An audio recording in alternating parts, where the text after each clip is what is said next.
D.C. and I'm thinking, what's going on? So I go to the doctor there and I say, why is my arm sore? What's going on?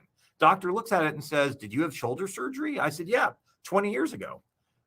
He said, well, it's infected. I'm like, what? How could it be infected? This was 20 years ago. How could it be infected? He goes, well, you had COVID, right? I said, yeah. He said, did you take steroids? I said, yeah, that's part of the normal treatment.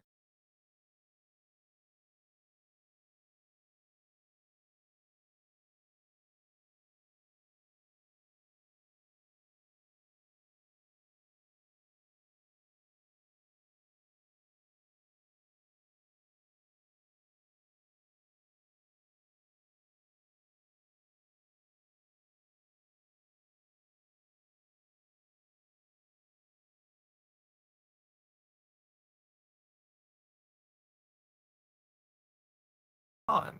Doctor looks at it and says, did you have shoulder surgery? I said, yeah, 20 years ago.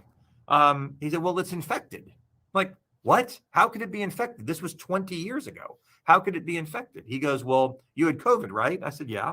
He said, surgery. I'm going to have my arm opened up. I'm going to have the metal taken out, and I'm going to have to be on IV antibiotics for 6 weeks to kill this infection that I have developed because I had COVID. Now, I haven't gotten the surgery yet. I haven't wanted to deal with it, to be perfectly honest. I've had other things going on in my life. I haven't wanted to deal with it. And so I have been taking every day, I don't have it sitting here on my desk, but every day, twice a day, I take pretty heavy antibiotics now.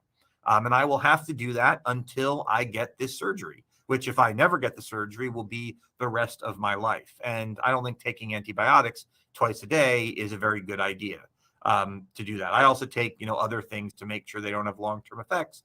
But at some point, I'm going to have to go and get this surgery that I'm dreading and then have IV antibiotics and have to go through physical therapy and everything else for something that would not have happened if I hadn't gotten COVID.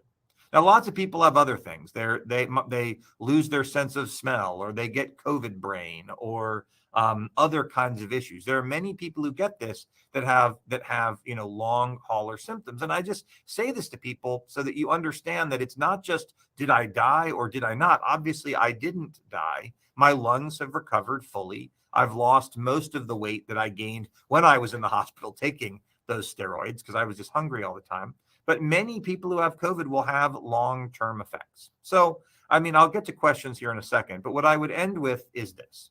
The vaccine will help you from going to the hospital. The science on this is clear. Could you have some side effects from the vaccine? Sure. But everything in life is a risk, and you've got to make the right risk profile for you. When I see 100 people in the hospital in Brevard County with COVID, 30 of whom are in the ICU, when it was 20 people in the hospital a few weeks ago, and they all have the Delta variant and they're all unvaccinated, I want people to know that information. If you still don't want to get the vaccine, that's up to you. I'm never going to force you to do it. Governor DeSantis is never going to force you to do it. But I hope that you'll do it. And I hope that by doing it, we can tamp these numbers down because I want my life back to normal. I don't wear a mask anymore. I'm not going to unless I have to. If I'm flying on an airplane, I guess unless I'm a Democratic state representative, I'm going to follow the rules, but I want life to be back to normal. And I'm already getting calls about, oh no, what are we going to do in the schools? The best way we can end this once and for all is for people to get vaccinated. Make your own choice, do what you think is best, but I'm not going to stop giving people my advice and my perspective based on my story. So that's what I wanted to share. It looks like there's a lot of questions here. I'm happy to answer them. I appreciate people taking the time to watch this. So I see there's some therapists watching, a lot of thank yous. How did they treat me when I had COVID? I will tell you, I got what saved my life, I believe, is remdesivir. I was one of the first people in Florida to get it. Regeneron, the monoclonal antibodies that President Trump got, that didn't exist when I had it. The other treatment would have been plasma, but I ended up not getting the plasma. I continued to give plasma. Those of you who follow my Facebook page will know I gave plasma for a while, and I stopped doing it because once I got this infection in December, I wasn't able to do it anymore. Some people are wondering, well, why didn't I share this information in December? I always intended to share it at some point so people would know. It just seemed like this week would be the right time to do that because, now we're dealing with another, burst of this sort of stuff. All right, here's someone who says because their daughter has cerebral palsy, she can't get the vaccine. You can't say the vaccine is very effective in the long run, truthfully, though. That's true. Got to get a flu shot every year. My antibodies only lasted for so long. So yeah, getting a COVID shot might be like getting a flu vaccine. Might have to do it every year. Doesn't mean I shouldn't do it. So the fact that one of the problems we have in COVID is there's a view that if something doesn't solve 100% of a problem, it's not worth anything. And to some degree, fighting this battle is by fighting in percentages. Let's see here. Somebody didn't do well with, here's a story of somebody else who didn't do well with COVID. Let's see here. There are tests to determine which type you have, COVID or a variant. By the way, the variant is COVID. It's just a type of COVID. You can't get the test, but they can test it in the state lab. And last I saw, it was an 83%. And 83% of the cases right now are the Delta variant, which is why we're having other things. All right, here's somebody who says you can take herbal drugs. That's great. Here's somebody, my husband now has lung issues, asthma, high blood pressure, issues with his legs. He had COVID. Let's see here. Trying to see if there's any questions. My mom says I look great. Sandra Grant, who's a nurse, morbidity. Okay, so she's saying 10 to 30% of people who get COVID become long haulers. And again, I guess I would be one of them because of this issue with my COVID. Let's see here. I'm trying to scroll through these, see if there's any questions. Let's see here. Hold on.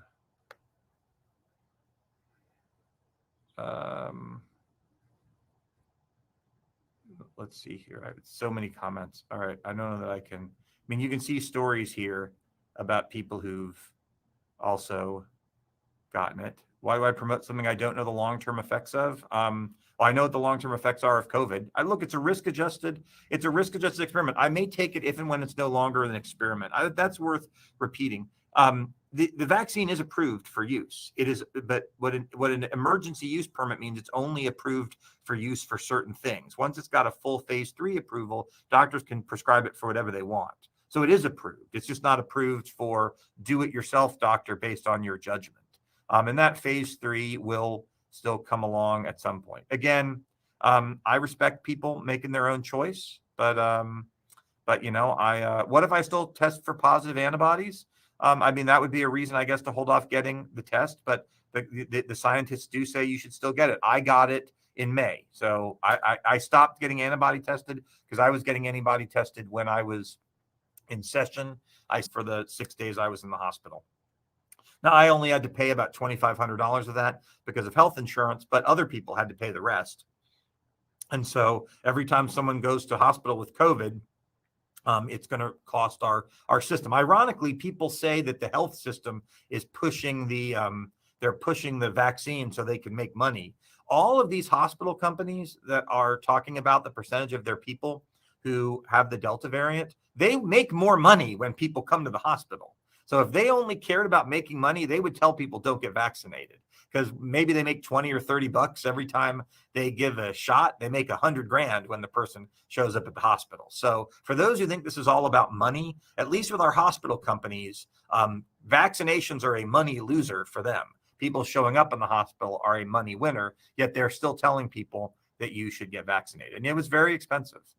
All right, let's see here. All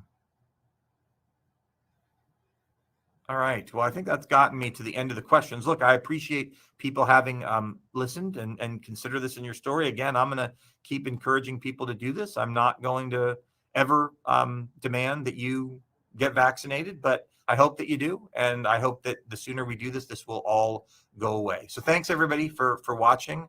And I'll try to do these a little bit more frequently. It's been quite some time, but it seems like a good number of people have watched. So I hope everybody takes care and has a good day. And stay safe out there.